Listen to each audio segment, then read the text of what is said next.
Hi, Rishi. My name is Stan Bogosian. I'm the former mayor of Saratoga. I was mayor from 1996 to 2004. And I've been involved in politics and community activities for most of the time I've been living in Saratoga. Born and raised in the area here, and grew up in Saratoga, went to Saratoga High School. Other than 8 years I lived in Washington State, I've lived pretty much right here in the community, and truly appreciate what we have here in this town. It's a great place, and that's what's really at being out of office. I was sort of just kind of getting discouraged until a guy named Kumar came along to decide to get involved in politics, and then more recently decided to run for Congress because I'm thoroughly disappointed, I should say, with what I'm seeing coming out of Washington, D.C. I know we've done some changes. Some new people have made appearance on the scene there, but not enough, and we need more, and that's why I appreciate what Rishi's been doing here. I see that as a Saratogan that we have to look at what may be coming down through our state government in terms of our housing and our quality of life here in this town. The state legislature has been, over the last 3 or 4 years, enacting various laws that will essentially down the line change the character of a lot of communities, not just Saratoga, Cupertino, Campbell, Los Gatos, and so on. We're dealing with a circumstance where the local governments have very little control over what's going on in the town. And I am especially concerned, having grown up here, the quality of life that we enjoy, the good schools.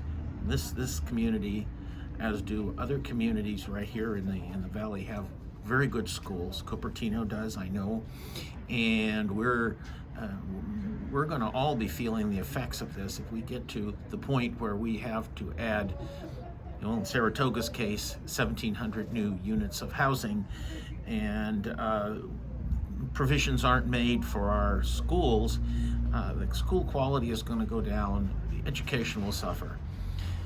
This is what I like to call an unfunded mandate, where the local governments are being asked to, build units, provide for units, and build them, and but the state is no longer required to do anything to build the infrastructure to accommodate these extra buildings. So it's been a real concern to me, and I think that a lot of folks may not realize what's coming up here in the very near future, and you have to get engaged. And I think if anybody's doing a really good job of getting people engaged in this process, it's Rishi. And I've been, unfortunately, our city has not been very forthcoming in sending us the residents, keeping us up to date on what's happening.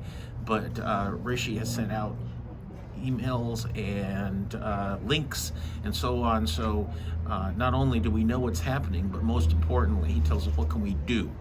What can we do as individuals to help deal with this problem? Not only that, as a council member, he's been very active in watching what the city is doing. Particularly, most recently, one of the big developments that was approved last term with the council, which is a development at Quito, which will essentially be high rises.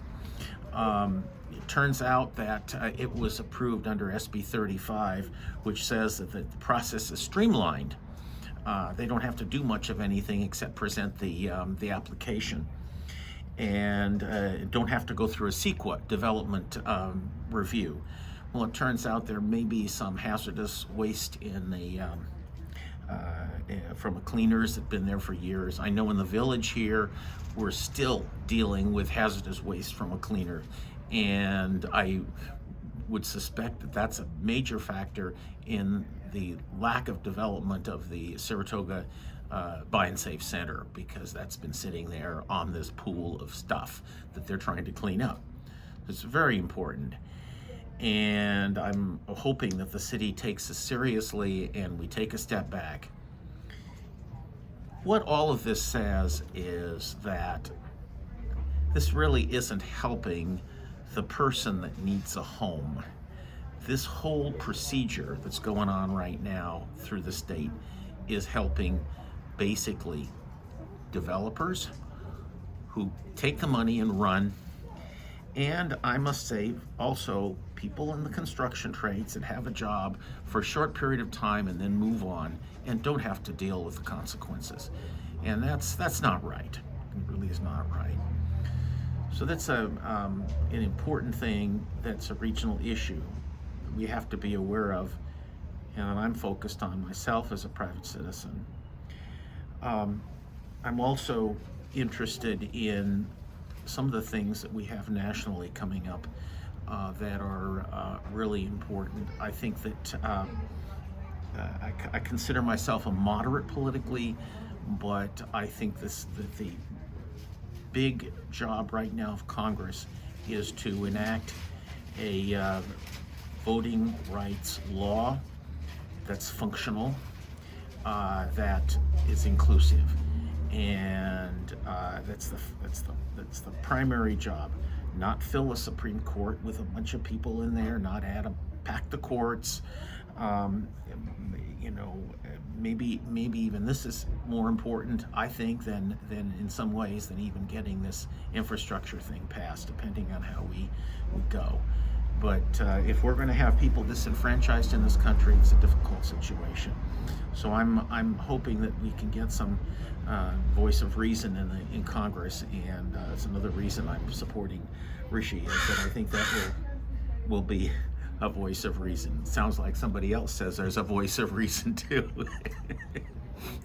But no, you can't put the cart before the horse. You have to have people participating, and so that's kind of like job number one, I feel. And unfortunately, we've been hearing about a lot of other stuff that needs to be done, and certainly the infrastructure is not something we can laugh at. We're dealing with that right here in Saratoga, with the potential of street repair and so on. And I'm hoping that RIshi certainly has said he's interested in looking for optimizing our city government in its functions before we go to the taxpayers to fund a bond or a direct tax on this. This is absolutely essential. I'm also assuming, and I think correctly so, that this is the approach that he will carry into Congress when things on that scale come up, spending measures. Are we doing this the most efficient way? Because if we're not, we need to take a step back, do a reset, and do it right. So there's I think a lot that has come up recently in our community involving the acts that have been perpetrated against Asian Americans, Pacific Islanders, so on, in the Bay Area regionally here. It's extremely distressing to me. I think that having come from a family of immigrants, many of us, in fact, most of us are immigrants, our families come from other places. It's horrible. I grew up in the Santa Clara Valley. It was called Santa Clara Valley when I was growing up, not Silicon Valley. And I grew up in a family where my mother had lived. She was born and raised in Santa Cruz and came over here right after high school to work she went to Heald Business College. No longer exists, but it was a secretarial type school, and she learned bookkeeping and so on, and went to work at Candid. And I think she started, I believe, just around a little bit before Pearl Harbor in around 1941, somewhere in that time. And she told me a story that was very distressing, but it's brought up memories of the story that she was working in the office there at Candid, making the tomato paste, I guess, in the accounting office. She looked out the window and heard a commotion, and these cannery worker men poured out of the cannery, and there was an Asian fellow walking down the street and savagely started beating up on him, thinking he was Japanese. This was a couple of days after Pearl Harbor. Believing him to be Japanese. Turned out, incidentally, that he wasn't. He was of Chinese descent, and savagely beaten, and she said it was just a horrific thing. And I see that same mentality going on today in the Bay Area after this horrible pandemic and people being isolated, kids being isolated and not in school. I see these kinds of dynamics starting, and it's extremely disconcerting to me. So I'm hoping that we continue to hold people accountable that do this kind of thing, and I'm very concerned that our prosecutors, I'm glad to see that we're doing the right thing here locally in Santa Clara County. I'm very distressed that the district attorney in San Francisco has chosen to look the other way when there are people that are responsible for criminal acts, and they get out on the street again. This is a political problem we need to solve here. Certainly the voters of San Francisco do. But I sincerely hope that I don't have to remember these stories that I heard. Certainly many that I heard as an Armenian growing up, and what happened with my father's family, by the way, came over during the genocide in Turkey. My father was born in Turkey, and he emigrated. Their family, my father and my aunt and my grandparents, fortunately had enough money to get out of there before the horrible situations occurred to them. But I was certainly, my aunt's best friend was married to a man whose grandmother was buried alive, literally, by the Turkish soldiers during the genocide. And he has a 5-year-old boy. He had to watch that happening.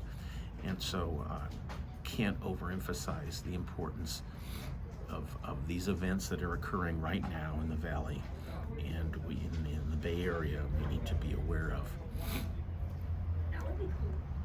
It's I have traveled a lot. I have not been to Asia. I've been to the European continent, and I've I really enjoyed the opportunities that I've had as an American, and I enjoy this beautiful community that we live in. And I'm hoping for great things, and I'm hoping for great things from RIshi. I think this is a guy who's really taking this seriously and is motivated, and I'm really happy to have been part of his team and supporting him.